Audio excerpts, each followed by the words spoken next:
এটা তুমি কিন্তু ঠিক করলে না। দাও আমার পাখিগুলো নামাই দাও, তোমাকে লম্বা করতে হবে না।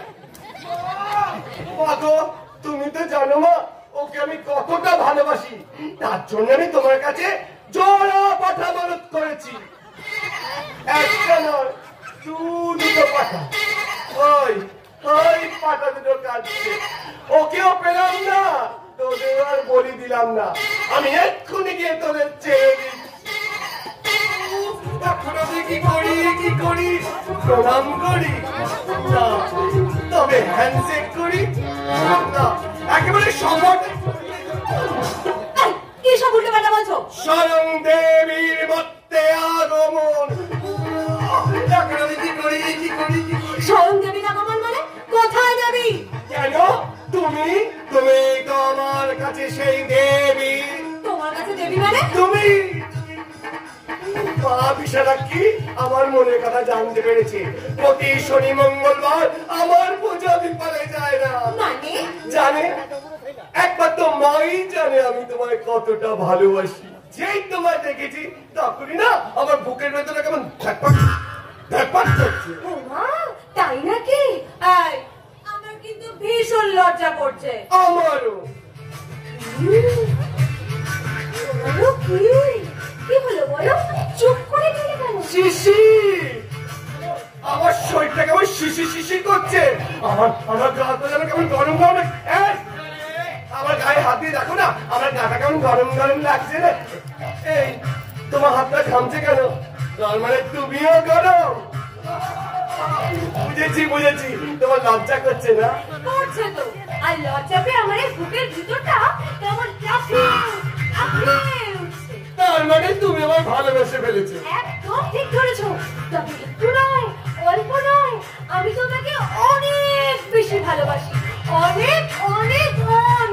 তাই? আগে হ্যাঁ মশাই। ওরে বাবারে, শুরু হয়ে গেছে ভালোবাসাবাসি। ভালোবাসি, তুমি কম আমি বেশি। ভালোবাসি, তুমি কম আমি বেশি। না, আমি কম তুমি বেশি। এই না, তুমি কম আমি। এই বলি এদিকে এসো। আমি না তোমার জন্য একটা জিনিস এনেছি। কি জিনিস গো? টক ঝাল মিষ্টি লজেন্স। আমার ঝাল কেন? ওই টক মিষ্টিটাই তো ঠিক ছিল। আমার ঝাল। এই আর কিছু আনোনি আমার জন্য? শোভমান গেছে মাগো তোমার স্নেহের আশিস, মাগো তোমার স্নেহের আশিস মাথায় রাখি মা। আজ প্রভাতে ভুবন জুড়ে তোমার মহিমা। আজ প্রভাতে ভুবন জুড়ে তোমার মহিমা। বাহ, তোমার গলায় জাদু আছে, জাদু। কি সুন্দর গান গাও তুমি। আমার গান তোমার ভালো লাগে ময়না? শুধু গান কেন, তোমার সব কিছু আমার ভালো লাগে। আর আমার কি ভালো লাগে জানো? আমার ভালো লাগে বন পলাশি গাটা কি। এই গায়ের মানুষগুলাকে নদী নালা পুকুর ঘাট ডোবা ডুবি সবুজে মোড়া কিশলায় একসাথে হেঁটে যাওয়া হাসিদের মিছিল, পদ্ম পাতার উপর এসে পড়া চাঁদের ছবি, ওই যে নদীর ধারে একসাথে হাওয়াতে মাথা দোলানো কাশফুলের ঝাড়।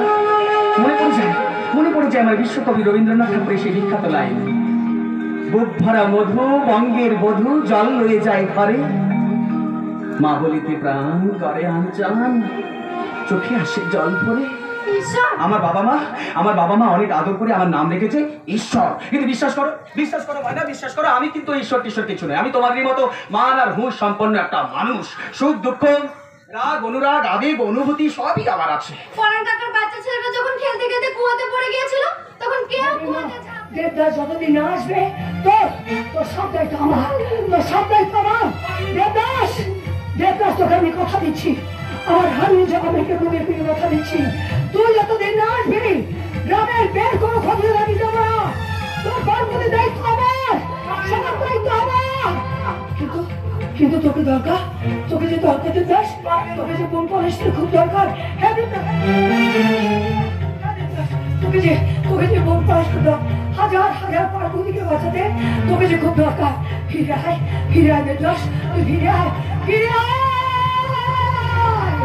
ফিরে আয়, ফিরে আয়। ঈশ্বর আছে বৈরাগী বৃক্ষের পাতাহীন শাখাতে, ঈশ্বর আছে ঈশানে অগ্নিতে, নৈনিতে বাতাসে। যখনই অধর্ম বেড়ে যায়, ঈশ্বর নিজেই সহায় হয়, ভক্তদের উদ্ধার করে, দুষ্টকারীর বিনাশ করে। আজই ঘোর কলি যুগে, আজই ঘোর কলি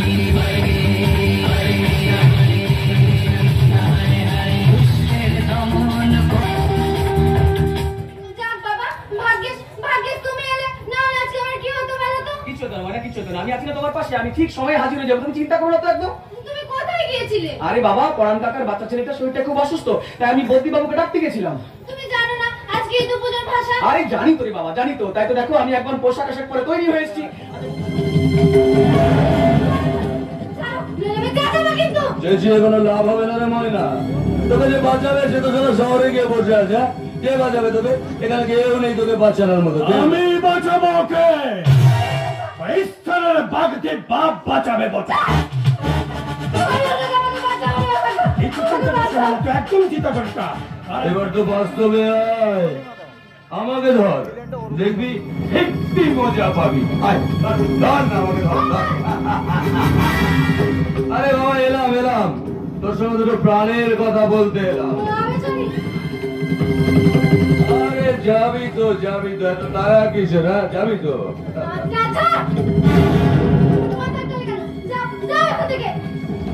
আরে বললাম তো তোর সঙ্গে আমার কথা আছে। কি কথা? আরে ঈশ্বর তোকে গ্রামে রেখে শহরে গিয়ে তোকে একেবারে ভুলেই গেছে। তোর এই রূপ যৌবন একটা দাম আছে নাকি? আমার কথা শোন, আমার সঙ্গে শহরে চল, আমি তোকে একটা কাজে লাগিয়ে দেবো, অনেক টাকা পাবে। চল চলে। আরে আবল তেমন নয় রে, তোর এই রূপ যৌবন নাচ গান করার জন্য সব তৈরি হয়ে গেছে, চল নাচ গান করতে হবে। এই প্রণব, বিল্লু, প্রসেনজিৎ, বাজারে বাজা।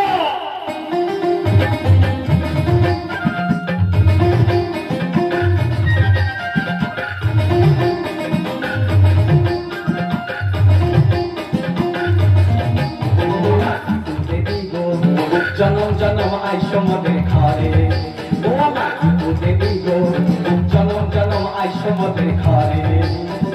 তোমার কৃপায় ঘনে ধানে সুখে যে ঘর ভরে, তোমার কৃপায় ঘনে ধানে সুখে যে ঘর ভরে। আমার দেবী গো, জনম জনম আইসো মদের ঘরে, ও আমার দেবী গো, জনম জনম।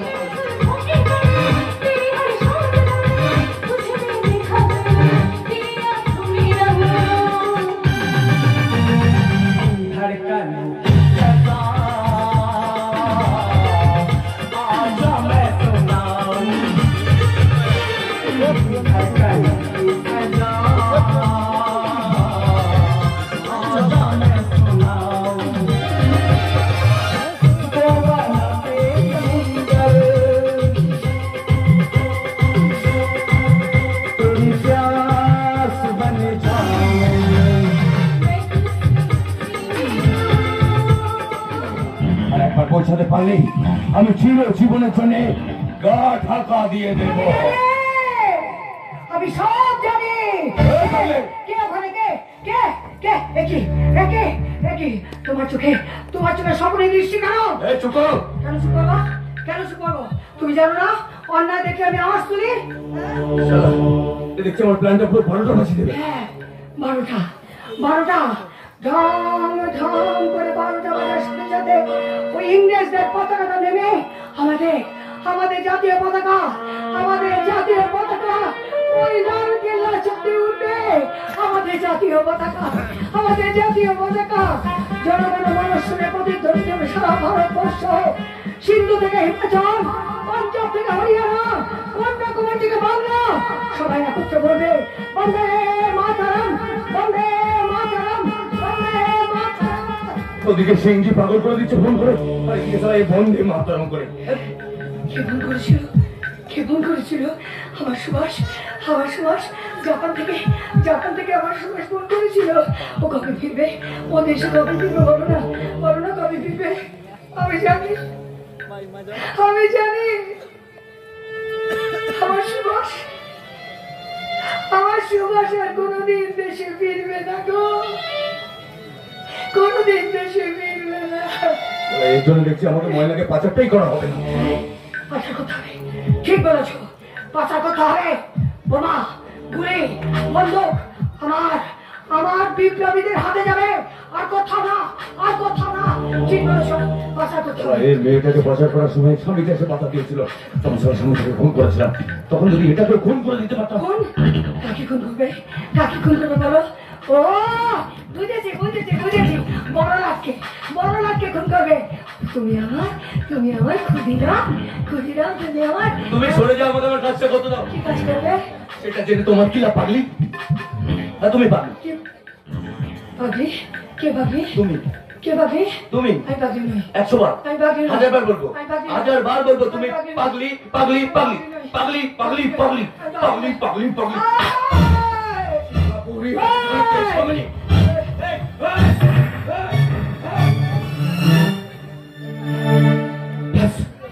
শালী অজ্ঞান হয়ে গেছে। এইভাবে একটা করে আমার মতে সব কাটাগুলোকে আমি সরিয়ে দিয়েছি। যে কোনো রকম মহিলাকে নিয়ে আমাকে পালতেই হবে, এই ভুলটা আমাকে বড় চালাচ্ছে। সারা ঈশ্বরের কামে নেই। আমি এই গ্রামের এখন সম্রাট।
মোদ্দা কথাটা ভুলে যেতে চাইছি। কথাটা হয়তো গায়ে লাগবে, কিন্তু এটা ধ্রুব সত্য কথা। তো আমাদের সনাতন ধর্মের মানুষকে, আমাদের হিন্দু ধর্মের মানুষকে আমি যাত্রা শেষে একটু মনে করিয়ে দেওয়ার চেষ্টা করি যে আমাদের যেটা শেষ কথা সেটা আপনারা একটু ধরে রাখুন। কেউ যদি মনে করে কালকে ওই প্রতাপ দিঘিতে বা ললাটে বা পটাশপুরে বড় কীর্তন আসছে শুনতে যাব, মনে করেছে এখানে কোনো মানুষ কালকে শুনতে যাব, সুমন ভট্টাচার্য আসছে, অঞ্জন উপাধ্যায় বা প্রদীপ পাল আসছে, মনে করছে কালকে যাব, ওই যে মনে করেছে তাতেই তার 16 কলা পূর্ণ হয়ে যায়। আর কেউ যদি দাঁড়িয়ে একটুখানি হরিকথা কানে নেয় বা মুখে বলে বা হাততালি দেয় বা হাত তুলে, তার তো বলার কথা নয়, মহাপ্রভুর কৃপা পরিচ্ছন্ন হয় সেখানে তার মাথার উপর। নিশ্চিন্ত হইয়া করিব সাধনা প্রেমেও ভেব না মন, নিশ্চিন্ত হইয়া করিব সাধনা ভ্রমেও ভেব না মন, চিন্তা কবুতর যাবে না দেহে তাকিতে জীবন। যে পথে নাই রে কেহ আপনার জন, হরিনাম সে পথে একান্ত আপন। যে পথে নিধাক তাপে তপ্ত হয় কায়া, হরিনাম সে পথে সুশীতল ছায়া। এটাই ধরে রাখুন। এই দেখুন উলু দিয়েছে, উলু যে কোনো শুভ কাজে একটু উলু দেবেন। ছেলের জন্মদিনে কেক কাটছেন, একটু উলু দেবেন। কোনো পরীক্ষা দিতে যাচ্ছে, একটু উলু দেবেন। উ মানে হচ্ছে কৃষ্ণ আর লু মানে হচ্ছে রাধা। উলু এটা একটু দেবেন, যে কোনো শুভ কাজে উলু দেবেন মায়েরা। আমি বলছি, বারবার বলছি, দেখবেন আপনাদের ভালো হবে। আর যারা যাত্রা শেষে এখন দাঁড়িয়ে গেলেন, এই আমার হরিকথা শুনতে পাচ্ছেন বা শুনছেন, আমার কণ্ঠস্বর যতদূর পৌঁছাচ্ছে, দেখবেন তাদের প্রত্যেকের ভালো হবে। বাড়ি গিয়ে দেখবেন প্রত্যেকের মঙ্গল হবে, প্রত্যেকের 16 কলা পূর্ণ হবে। আমি এত বড় কথা গ্যারান্টি ওয়ারেন্টি দিয়ে বলছি। কিছু বলছেন? আপনার কথাটা বেশি কানে আসছে, শুনুন। তো যারা যাত্রা শেষে এভাবে কীর্তন শুনে বাড়ি যাচ্ছেন। কীর্তন শুনে গেলে তাদের কোথাও কোনো দুর্ঘটনা হয় না, কারো খারাপ কিছু হয় না, তাদের প্রত্যেকের মঙ্গল হয়। আমি কথাটা গ্যারেন্টি ওয়ারেন্টি দিয়ে বলতে পারি এবং বলছি। কুমার সঞ্জয় এই মঞ্চটাই করে খায়, মিথ্যে কথা বলবো না। যদি কারো আজকে বাড়ি যাওয়ার সময়, কীর্তন শুনে বাড়ি যাওয়ার সময় যদি কারো কিছু খারাপ হয়ে থাকে, তাহলে কমিটি দাদাদেরকে ফোন করবেন, আমার ফোন নাম্বার আছে, আমাকে বেঁধে মারবেন পাশাপাশি প্যান্ডেলে আসবে যে সঞ্জু মিথ্যে কথা বলেছিল কুমার সঞ্জু। তো এটা হতে পারে না, আপনারা শুনবেন। দেখুন যারা যারা দাঁড়িয়ে গেলেন, যেখানে হরি কথা হয়, যেখানে কৃষ্ণ কথা হয়, তখন সেটা আজকে আর এখানে চকভবানী নয়। এখন এই যে হরি কথা হচ্ছে, কৃষ্ণ কথা হচ্ছে, এখন এই জায়গাটা চকভবানী নয়, এখন এটা নব বৃন্দাবন। আর আপনারা সেই নব বৃন্দাবনে দাঁড়িয়ে আছেন। হরে কৃষ্ণ কৃষ্ণ কৃষ্ণ হরে হরে, হরে রাম রাম রাম হরে হরে। 16 নাম 32 অক্ষর, এই মন্ত্রকে মহামন্ত্র বলা হয়। এটাকে শুধু জপ করবেন। হরে নাম আইবা কেবলম কালো নাস্তব্য নাস্তব্য নাস্তব্য গতির অন্যথা। হরি ছাড়া গতি নেই।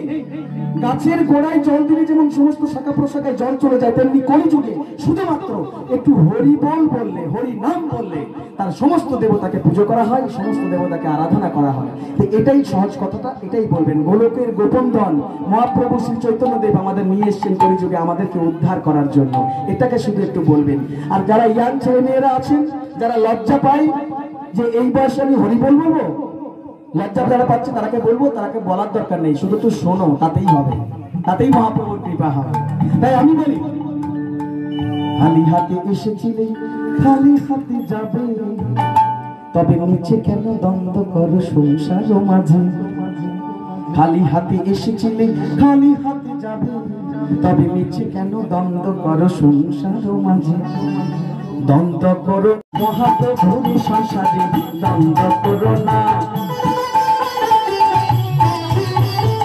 এক বিন্দু চিন্তা করে দেখো তো সবাই, এক বিন্দু চিন্তা করে দেখো তো সবাই, নিজের বলতে এ সংসারে আর তো কিছু নাই। এক বিন্দু চিন্তা করে দেখো তো সবাই, নিজের বলতে এ সংসারে আর তো কিছু নাই। আমার মনে করো, আমার মনে করো, তাকাইও না কাল, মিছা হয়ে যাবে তোমার ইহ পরকাল, মিছা হয়ে যাবে তোমার ইহ পরকাল। মিছা হয়ে যাবে গো, মিছা হয়ে যাবে গো, মহাপ্রভুর সংসারে মিছা হয়ে যাবে গো। যতটুকু পারো ভাই সৎকর্ম করো, যতটুকু পারো ভাই সৎকর্ম করো, হাতে কর্ম করো মুখে কৃষ্ণ নাম জপো, হাতে কর্ম করো মুখে কৃষ্ণ নাম জপো। নাম ভিন্ন এ দুনিয়ায়, নাম ভিন্ন এ দুনিয়ায়, আসল কেহ নাই। নকল ছেড়ে আসলে তো মন মজাও ভাই, নকল ছেড়ে আসলে তো মন মজাও ভাই। মনটা মজাও, মনটা মহাজাও, রাধা নামে কৃষ্ণ নামে মনটা মহাজাও, হরি নামে রাধা নামে মনটা মহাজাও, রাধা নামে কৃষ্ণ নামে মনটা মহাজাও। নিতাই গৌর প্রেমানন্দ সবাই দেখুন। হ্যাঁ, এইভাবে বলে থাকে। মহাপ্রভু দেখেছেন 560 দূরদর্শিতা। দেখুন যে হরি বল গোলকের গোপন ধন যদি সহজ নিয়ে নিলেন, এটা থেকে মানুষ উদ্ধার পাবে, তাই তিনি নিয়ে এলেন। তেমন এটাও জানতেন আমি তো সহজ পথে নিয়ে এলাম, কিন্তু এটাও মানুষ করবে না কলিযুগের মানুষ, তাই তিনি কলিযুগে জন্ম নেবার পরেও বলেছিলেন যে আমি কলিযুগে জন্ম নেব, কিন্তু কলিযুগের মানুষরা যখন যদি আমার কথা না শুনে, তখন আমি কলিযুগে জন্ম নিয়ে আমি সেই দিনে মাথায় বাঁধব নামা বলি, কাঁধে নেব ভিক্ষার ঝুলি, মাথায় বাঁধব নামা বলি, কাঁধে নেব ভিক্ষার ঝুলি। জয় রাধে।